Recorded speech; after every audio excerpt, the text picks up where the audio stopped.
Hi friends, welcome to my channel. আজকে একটি খুব গুরুত্বপূর্ণ বিষয় নিয়ে বলছি, অভিন্ন দেওয়ানি বিধি বা ইউনিফর্ম সিভিল কোড। এই ইউনিফর্ম সিভিল কোড চালু করার জন্য ভারতবর্ষে দীর্ঘদিন ধরে একটা দাবি উঠে আসছে। আজকে সুপ্রিম কোর্টও এর গুরুত্ব অনুধাবন করে সুপ্রিম কোর্টও টিপ্পণী করলেন। সুপ্রিম কোর্টও বললেন বর্তমান ভারতবর্ষে যে অবস্থা তাতে অভিন্ন দেওয়ানি বিধি বা ইউনিফর্ম সিভিল কোড যথাশীঘ্র চালু করা উচিত। কেন? দেখুন, খ্রিস্টান ম্যারেজ অ্যাক্ট 1872 সালে চালু হয়েছিল, পার্সি ম্যারেজ অ্যাক্ট 1936 সালে চালু হয়েছিল, শরিয়ত আইন সেটা হচ্ছে 1936 সালে চালু হয়েছিল। কাজে এই তিনটি আইন যখন চালু হয়েছিল তখন ভারত পরাধীন ছিল। কিন্তু হিন্দু ম্যারেজ অ্যাক্ট 1955 সালে চালু হয়েছিল, তখন ভারতবর্ষ স্বাধীন ছিল। কাজেই কিছু কিছু জিনিস যেমন হিন্দু ম্যারেজ অ্যাক্টে স্পষ্টভাবে বলা আছে, সেগুলো ওই তিনটি আইনের মধ্যে বলা নেই। এমনকি বিবাহের যে বয়স, হিন্দু ম্যারেজ অ্যাক্টে যেমন বলা আছে যে ছেলের ক্ষেত্রে 21 বছর দরকার, মেয়ের ক্ষেত্রে 18 বছর দরকার, ওই দুটো আইনে একদম অন্যরকমভাবে বলা আছে।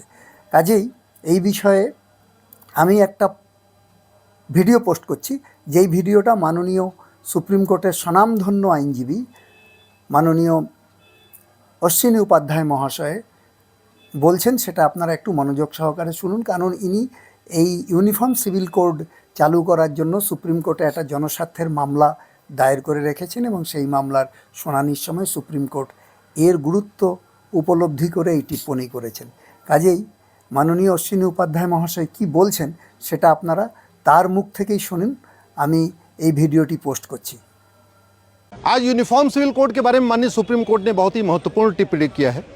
माननीय सुप्रीम कोर्ट ने कहा है कि अब समय आ चुका है कि देश में यूनिफॉर्म सिविल कोड लागू हो, क्योंकि जिस तरीके से भारत में भेदभाव चल रहा है और ख़ास तौर पे बहन बेटियों के अधिकारों में भेदभाव चल रहा है, वो भरपाई यूनिफॉर्म सिविल कोड से ही हो सकती है। आज की डेट में चूँकि क्रिश्चियन मैरिज एक्ट चल रहा है 1872 वाला, पारसी मैरिज एक्ट चल रहा है 1936 का, शरीयत एक्ट यानी जो मुस्लिम्स का पर्सनल लॉ है वो 1937 का चल रहा है। और ये तीन के तीनों कानून तब बने थे जब देश गुलाम था, जब भारत में संसद नहीं थी, भारत में सुप्रीम कोर्ट नहीं थी, भारत में संविधान नहीं था।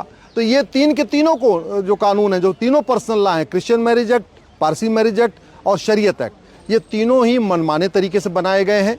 इसमें माता पिता के अधिकारों में बहुत भेदभाव है, बेटे और बेटी के अधिकारों में बहुत भेदभाव है, पति और पत्नी के अधिकारों में भेदभाव है। और वो कानून चूंकि आज भी चल रहे हैं, तीन के तीनों जो पर्सनल लॉ है, इसलिए वो भेदभाव आज भी बना हुआ है। आज भी शादी विवाह की उम्र अलग अलग चल रही है। हिंदू और मुस्लिम में जो शादी की मिनिमम एज है वो अलग अलग है। हिंदुओं में लड़के की शादी की उम्र 21 साल और लड़कियों की जो है 18 साल है, लेकिन ये मुस्लिम पर्सनल लॉ पे लागू नहीं होता। वहाँ पे जो शरीयत एक्ट है उस पर लागू नहीं होता। वहाँ 9 साल में भी शादी कर सकते हैं, जैसे ही पीरियड शुरू हो जाए, जैसे ही प्यूबर्टी आ जाए, वैसे ही शादी की जा सकती है, निकाह किया जा सकता है। तो ये भेदभाव आज भी चल रहा है। इसी तरीके जो ग्राउंड्स ऑफ डिवोर्स है वो मुस्लिम्स का अलग है, पारसी का अलग है, क्रिश्चियंस का अलग है और हिंदू का अलग है।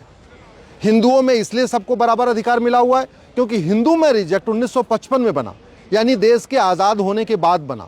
हिंदू मैरिज एक्ट जब बना उस समय भारत में संसद भी थी, भारत में सुप्रीम कोर्ट भी थी, भारत में संविधान भी था और प्रॉपर लंबी चर्चा करने के बाद हिंदू मैरिज एक्ट बना। इसलिए हिंदू मैरिज एक्ट में कोई भेदभाव नहीं किया गया, महिला पुरुष के अधिकारों में कोई भेदभाव नहीं किया गया। लेकिन जो गुलामी के दौरान कानून बने, चाहे वो Christian marriage act, Parsi marriage act और शरीयत, उनमें भेदभाव वो बना हुआ है। वही आज माननीय सुप्रीम कोर्ट ने कहा है कि ये भेदभाव हटाने का एक ही तरीका है कि भारत में यूनिफॉर्म सिविल कोड हो।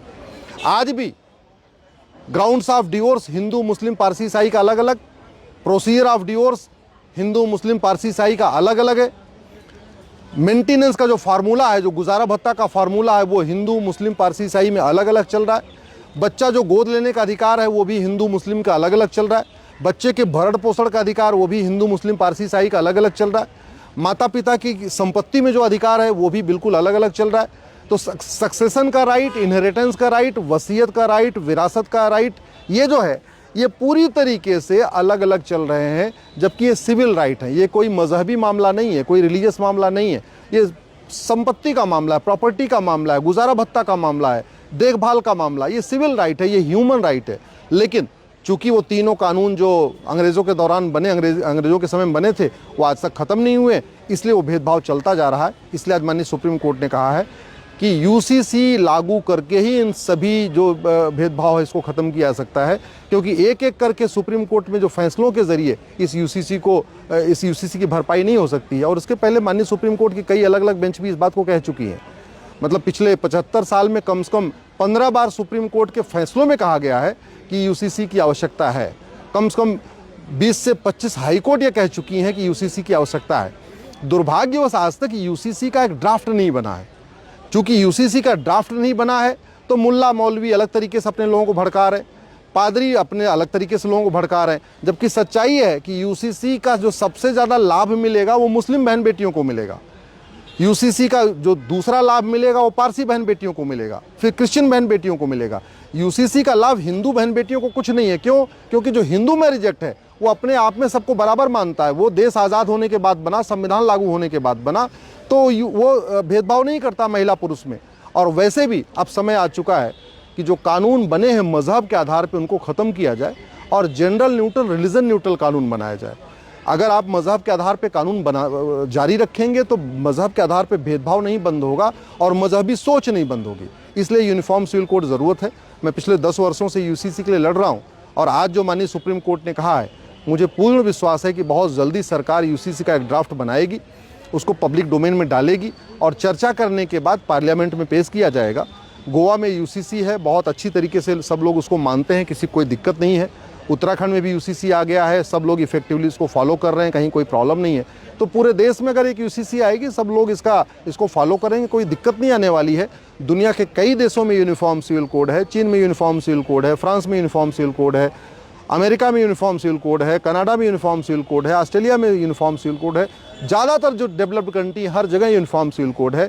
और भारत, जिसको हम कहते हैं सेकुलर देश है, जहाँ 1976 में बाकायदा सेकुलर शब्द जोड़ भी दिया गया है, वहाँ आज भी मज़हब के आधार पर नियम कानून चल रहा है, मज़हब के आधार पर आयोग मंत्रालय चल रहा है, मज़हब के आधार पर बोर्ड ट्रिब्यूनल चल रहा है। इसलिए अब समय आ चुका है कि देश में जो भी कानून जाति के आधार पर बने हैं, भाषा के आधार पर बने हैं, क्षेत्र के आधार पर बने हैं या मज़हब के आधार पर बने हैं, उन कानूनों को ख़त्म किया जाए और वन नेशन वन लॉ यानी एक देश एक विधान लागू किया जाए।